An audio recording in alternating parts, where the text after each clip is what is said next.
Vous êtes en expédition dans la jungle et pas de chance, vous faites une mauvaise rencontre.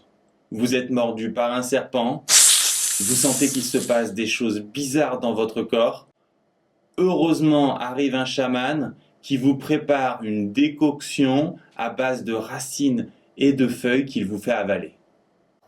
Vous retrouvez petit à petit vos esprits et vous commencez à vous poser des questions. Vous vous demandez, qu'est-ce que c'était cette racine ? C'est quoi le genre de feuille qu'il m'a donné ? Si vous vous posez des questions de ce genre, vous faites de la chimie qualitative et en terminale, ça sera principalement de la chimie organique qu'on verra dans une autre série de chapitres.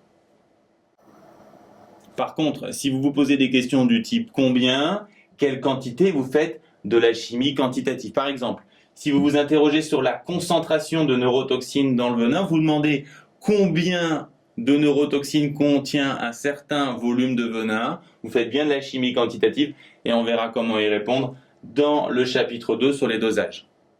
Si vous vous interrogez sur la vitesse de réaction des neurotoxines, vous demandez en combien de temps ils agissent, vous faites bien de la chimie quantitative et on verra comment y répondre dans le chapitre 4 sur la cinétique chimique. Si vous voulez savoir quelle quantité de remède vous pouvez préparer avec une certaine quantité de racines et une certaine quantité de feuilles, vous avez affaire au problème le plus classique de la chimie quantitative. Il faut alors établir l'équation, construire le tableau d'avancement, déterminer l'état final qui vous permet d'avoir la quantité de remède produit. On fera les rappels sur ce genre de problème dans le chapitre 1 et on verra dans le chapitre 3 les nouveautés de terminale sur cette question. Vous devez savoir en terminale que ça ne marche pas comme dans les jeux vidéo.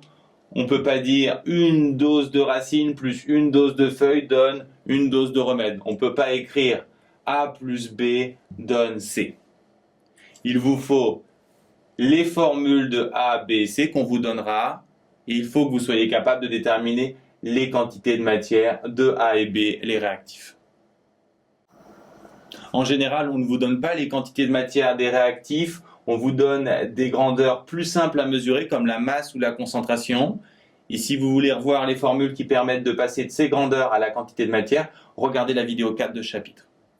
Souvent aussi, on ne vous donne pas directement les concentrations, vous devez les déterminer soit après une dilution, soit après une dissolution. Ce sont deux grands classiques de chimie quantitative et on verra comment les gérer dans les vidéos 2 et 3. Vous devez aussi savoir équilibrer une équation, ce qu'on verra dans la vidéo 5, mais aussi écrire de vous-même une combustion ou une oxydoréduction uniquement à partir des réactifs, ce qu'on verra aussi dans cette même vidéo. À partir de l'équation, vous devez écrire ensuite le tableau d'avancement. Et si la réaction est totale, vous allez alors déterminer le réactif limitant en même temps que Xmax, ce qui vous permettra de trouver l'état final et notamment la quantité de matière du produit. On vous demandera souvent sa masse ou son volume, ce qui se trouve à nouveau avec les formules présentées dans la vidéo 4. Que faire si la réaction n'est pas totale? C'est justement la grande nouveauté de terminale qu'on traitera dans le chapitre 3. Pour conclure, retenez bien ce plan, ce squelette des gros problèmes de chimie quantitative qui devrait vous aider toute l'année.